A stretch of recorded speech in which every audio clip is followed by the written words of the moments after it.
Think back to last year, when you were navigating the difficult college admissions process. Were there any factors that made you worried whether or not you would actually be able to attend college? Even though this might not have been the reality for you last year, for many students across the country, it actually is. College accessibility is a major issue around the country, and there are three main reasons why. Firstly, students do not have easy access to many colleges around the country. Secondly, the admissions process is a nightmare to navigate, and many students are unsure whether or not they would actually be able to gain admission to their dream school. Finally, the cost of college is ever increasing and shows no signs of slowing down. This prevents many students of lower socioeconomic backgrounds from actually attending colleges that would benefit them. Specifically, the American Council on Education reports that there exist educational deserts nationwide. An educational desert is defined by them as a locality in which there is no broad access public institution to serve the educational needs of the nearby community. Secondly, CNBC reports that on average, a student will spend $43 per college application. And if they follow the recommended 5 applications as by College Board, they will spend $215 on applications alone. Finally, the cost of college in the past year has risen by 3.4% as reported by College Board. This means that students of lower socioeconomic backgrounds are being pushed even more out of the picture. This problem of college inaccessibility needs to be addressed, and it can be addressed, in fact, by 3 different approaches. The first approach is at the institutional level, the second approach is at the governmental level, and the third approach is at the societal level. Now that I have introduced the problem of college inaccessibility for students nationwide, I will pass off to Nick, who will explain the institutional level of approach. Okay, so institutions including 4-year institutions, community colleges, and other schools are aiming to reduce the disparity among many groups in the application process. They're aiming to reduce this by implementing the diversity score, which was generated by the College Board, which would allow more students from different backgrounds to apply to college.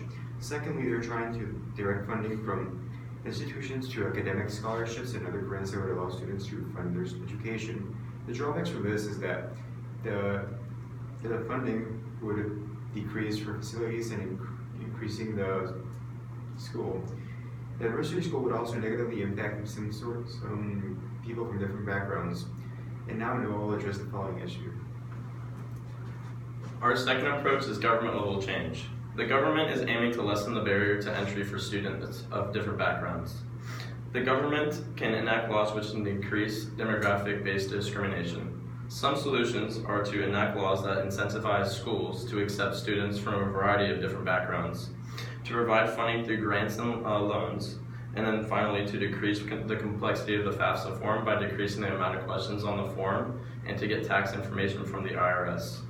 Some advantages are that grants provide education to those who would not pursue it otherwise, and the requirements to maintain funding from those grants can increase student performance. And some drawbacks are increasing federal funding requires an increase in taxation from the government. Students can be crippled by federal loans if they choose to drop out of school. And lastly, students may not qualify for aid based on government standards, even if they do need it. Now we'll go to Hannah, who will talk about our last approach. After looking at the institutional governmental approaches, I will address the societal level approach. Societies aim to provide opportunities by providing programs and private scholarships.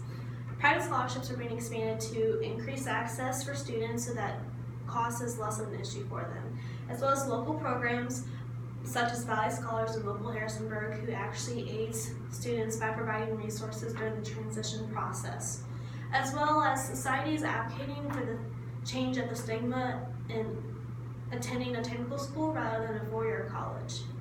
Some benefits to this approach is that it reaches a broader audience than the governmental approach, as well as communities are able to provide specific support to themselves so that students get the best benefits possible.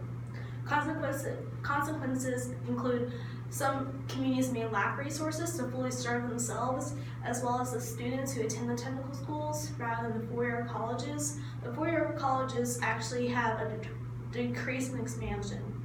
Now that we have gone through the 3 approaches, Megan will now address how we can address the issue at the institutional level. Our civic action plan today aims to fix our original problems at the institutional level. We decided it would be appropriate to start here because we are students and we attend James Madison University and are able to kickstart this change. As I'm sure we all know, great ideas end if no action is taken. We are starting with the institutional change and kickstarting at JMU, so we hope that we can eventually carry it forward to other universities, community colleges, educational boards, and vocational schools. We hope to emulate the key values of James Madison University, which are equality, fairness, and freedom of choice. Here are some initial things that we hope to change by starting here at JMU, but are on a grander scale. Initially, we hope to balance admissions quotas and acceptance criteria among all universities. We hope that one day these schools will publicly disclose admissions criteria and statistics for why they accept certain students. We hope in general that universities will start to avoid what we call band-aid fixes, or things that temporarily fix issues that have a deeper rooted issue. Such examples of these band-aid fixes is the adversity score. It didn't truly work and was only a temporary fix to a much bigger problem. We would also like to make the fact that there is guaranteed transfer from community colleges to state schools in Virginia ubiquitous across the United States. This is a great opportunity for students who may not be able to attend universities for the entire 4 years, for whatever reason that may be, and we hope that soon all institutions will implement this policy. Starting at institutional level will help us to increase accessibility of higher education in a world where it is so necessary. Now that I have introduced our civic action plan, Hannah will continue about how we are able to implement this here at James Madison University and in the Harrisonburg community. It has been proven that changes at the institutional level has made higher education more accessible. But we as students cannot enact these changes in the state or national level. So here are some actions that we can partake in at JMU. First is to inform students about their opportunities here at JMU through information sessions that are actually led by current JMU students. These information sessions will address programs such as honors college, scholarships and internships, and so much more. With these increase in programs, JMU might actually allocate some spending to addressing how students may attend JMU. Next, Nick will address our second action.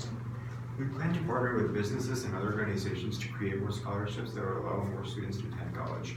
This will increase the revenue for students to be able to fund their education and be able to achieve their dreams of pursuing a college diploma. Now Noah will address the following issue. For our third civic action, we hope to consult the University Admissions Office to make the process more transparent for students. We want to advocate for publicly available information as to statistics of students' acceptance, and we want the admission scoring process to be laid out in full for students at James Madison. Now, Gabriel will conclude the 3 civic actions we talked about today. The entirety of our civic action plan centers around JMU and the local community, such as Harrisonburg and further Rockingham County. As Hannah said, we cannot, as students, impact the state or even the national level of educational institutions. However, if we start small at JMU, we can eventually hope to achieve our big dreams through a waterfall effect, meaning that if we inspire JMU to change its policies and become more accessible, we can then inspire other Virginia schools to follow the same model that JMU has adopted. This will then lead to a national sense of change in all universities around the country, which will lead to accessibility around the nation for many students who are in dire need of higher education. Through informing students of their opportunities at JMU, through pressuring local businesses to provide more scholarships and funding, and by advocating for our admissions office to become more transparent, we will see that JMU and then Virginia schools and then schools around the nation will become more accessible to everyone, not just people from higher socioeconomic backgrounds. Now that I've concluded our civic action plan and the approaches we intend to take to reach accessibility, I will pass off to Megan, who will summarize our entire presentation. As Gabriel said in the beginning, we hope to help students in the future not have the same worries we did when applying to college. If we'd be able to pay for it, if we'd be able to go to college that we hope to, and similar things to this. We hope that everything we've learned this semester can be broadcasted on a grander scale, and then we can help others attend four-year universities and have the same great experience that we are here having at JMU. Thank you for listening to us, and we hope you learned a lot.